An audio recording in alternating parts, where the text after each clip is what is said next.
कौरव और पांडवों का युद्ध तथा उसका परिणाम। अग्निदेव कहते हैं, युधिष्ठिर और दुर्योधन की सेनाएं कुरुक्षेत्र के मैदान में जा डटी। अपने विपक्ष में पितामह भीष्म तथा आचार्य द्रोण आदि गुरुजनों को देखकर अर्जुन युद्ध से विरत हो गए। तब भगवान श्री कृष्ण ने उनसे कहा, पार्थ, भीष्म आदि गुरुजन शोक के योग्य नहीं हैं। मनुष्य का शरीर विनाशशील है, किंतु आत्मा का कभी नाश नहीं होता। ये आत्मा ही परम ब्रह्म है, मैं ब्रह्म हूं। इस प्रकार तुम उस आत्मा को समझो। कार्य की सिद्धि और असिद्धि में समान भाव से रहकर कर्मयोग का आश्रय ले शास्त्र धर्म का पालन करो। श्री कृष्ण के ऐसा कहने पर अर्जुन रथारूढ़ हो युद्ध में प्रवृत्त हुए। उन्होंने शंख ध्वनि की। दुर्योधन की सेना में सबसे पहले पितामह भीष्म सेनापति हुए। पांडवों के सेनापति शिखंडी थे। इन दोनों में भारी युद्ध छिड़ गया। भीष्म सहित कौरव पक्ष के योद्धा उस युद्ध में पांडव पक्ष के सैनिकों पर प्रहार करने लगे और शिखंडी आदि पांडव पक्ष के वीर कौरव सैनिकों को अपने बाणों का निशाना बनाने लगे। कौरव और पांडव सेना का वो युद्ध देवासुर संग्राम के समान जान पड़ता था। आकाश में खड़े होकर देखने वाले देवताओं को वो युद्ध बड़ा आनंददायक प्रतीत होता था। भीष्म ने 10 दिनों तक युद्ध करके पांडवों की अधिकांश सेना को अपने बाणों से मार गिराया। 10वें दिन अर्जुन ने वीरवर भीष्म पर बाणों की बड़ी भारी वृष्टि की। इधर द्रुपद की प्रेरणा से शिखंडी ने भी पानी बरसाने वाले मेघ की भांति भीष्म पर बाणों की झड़ी लगा दी। दोनों ओर के हाथी सवार, घुड़सवार, रथी और पैदल एक दूसरे के बाणों से मारे गए। भीष्म की मृत्यु उनकी इच्छा के अधीन थी। उन्होंने युद्ध का मार्ग दिखाकर वसु देवता के कहने पर वसुलोक में जाने की तैयारी की और बाण शैया पर सो रहे। वे उत्तरायण की प्रतीक्षा में भगवान विष्णु का ध्यान और स्तवन करते हुए समय व्यतीत करने लगे। भीष्म के बाण शैया पर गिर जाने के बाद जब दुर्योधन शोक से व्याकुल हो उठा, तब आचार्य द्रोण ने सेनापतित्व का भार ग्रहण किया। उधर हर्ष मनाती हुई पांडवों की सेना में धृष्टद्युम्न सेनापति हुए। उन दोनों में महाभयंकर युद्ध हुआ जो यमलोक की आबादी को बढ़ाने वाला था। विराट और द्रुपद आदि राजा द्रोण रूपी समुद्र में डूब गए। हाथी, घोड़े, रथ और पैदल सैनिकों से युक्त दुर्योधन की विशाल वाहिनी धृष्टद्युम्न के हाथ से मारी जाने लगी। उस समय द्रोण काल के समान जान पड़ते थे। इतने में ही उनके कानों में ये आवाज आई, अश्वत्थामा मारा गया। इतना सुनते ही आचार्य द्रोण ने अस्त्र शस्त्र त्याग दिए। ऐसे समय में धृष्टद्युम्न के बाणों से आहत होकर वे पृथ्वी पर गिर पड़े। द्रोण बड़े ही दुर्धर्ष थे। वे संपूर्ण क्षत्रियों का विनाश करके 5वें दिन मारे गए। दुर्योधन पुनः शोक से आतुर हो उठा। उस समय कर्ण उसकी सेना का कर्णधार हुआ।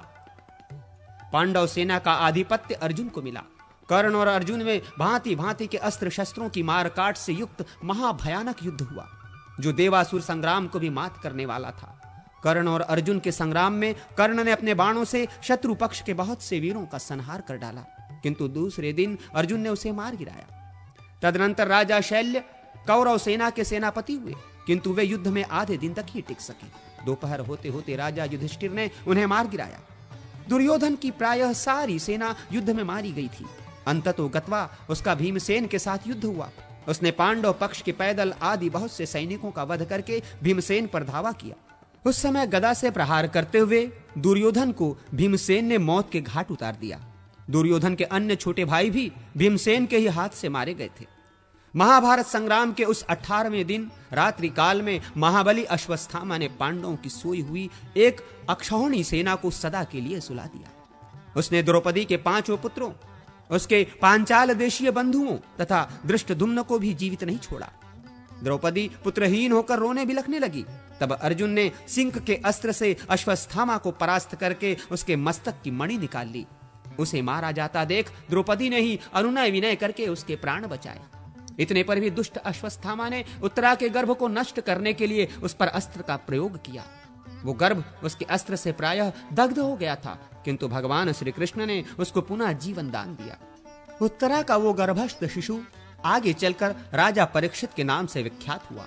कृतवर्मा, कृपाचार्य तथा अश्वत्थामा ये 3 वीर कौरव पक्षीय वीर उस संग्राम से जीवित बचे।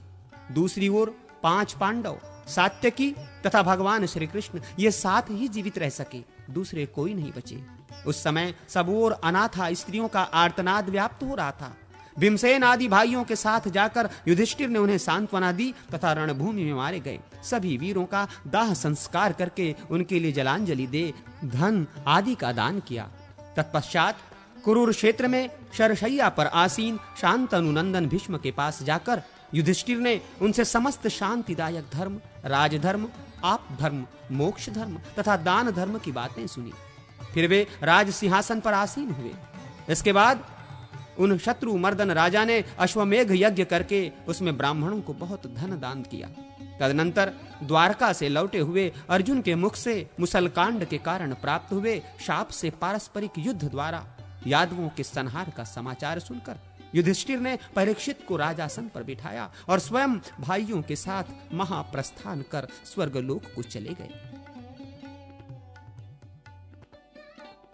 यदुकुल का संहार और पांडवों का स्वर्ग गमन।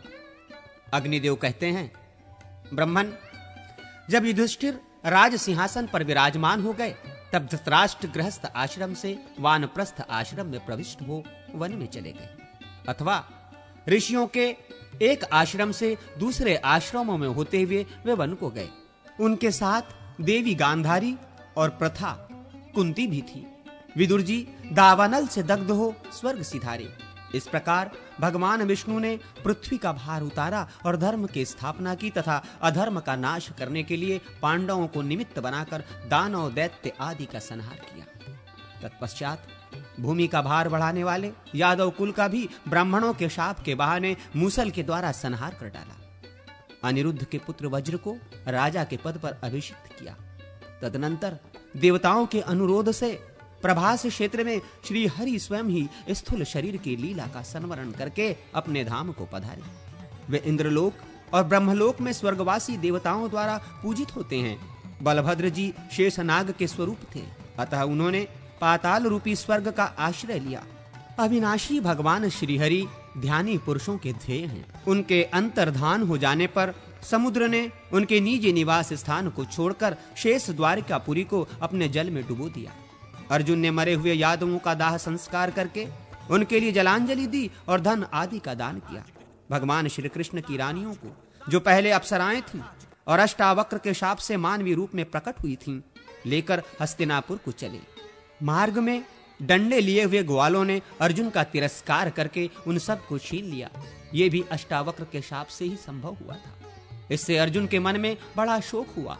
फिर महर्षि व्यास के सांत्वना देने पर उन्हें यह निश्चय हुआ कि भगवान श्री कृष्ण के समीप रहने से ही मुझ में बल था। हस्तिनापुर में आकर उन्होंने भाइयों सहित राजा युधिष्ठिर से, जो उस समय प्रजावर्ग का पालन करते थे, ये सब समाचार निवेदन किया। वे बोले, भैया, वही धनुष हैं, वे ही बाण हैं, वही रथ हैं और वे ही घोड़े हैं, किंतु भगवान श्री कृष्ण के बिना सब कुछ उसी प्रकार नष्ट हो गया जैसे अक्षोत्रियों को दिया हुआ दान। ये सुनकर धर्मराज युधिष्ठिर ने राज्य पर परीक्षित को स्थापित कर दिया। इसके बाद बुद्धिमान राजा संसार की अनियतता का विचार करके द्रौपदी तथा भाइयों को साथ ले महाप्रस्थान के पथ पर अग्रसर हुए। मार्ग में वे श्रीहरि के अष्टोत्तर शत नामों का जप करते हुए यात्रा करते थे। उस महापथ में क्रमशः द्रौपदी, सहदेव, नकुल, अर्जुन और भीमसेन एक एक करके गिर पड़े। इससे राजा शोकमग्न हो गए। तदनंतर वे इंद्र के द्वारा लाए हुए रथ पर आरूढ़ हो दिव्य रूपधारी भाइयों सहित स्वर्ग को चले गए। वहां उन्होंने दुर्योधन आदि सभी धृतराष्ट्र पुत्रों को देखा। तदनंतर उन पर कृपा करने के लिए अपने धाम से पधारे हुए भगवान वासुदेव का भी दर्शन किया। इससे उन्हें बड़ी प्रसन्नता हुई। ये मैंने तुम्हें महाभारत का प्रसंग सुनाया। जो इसका पाठ करेगा वो स्वर्गलोक में सम्मानित होगा।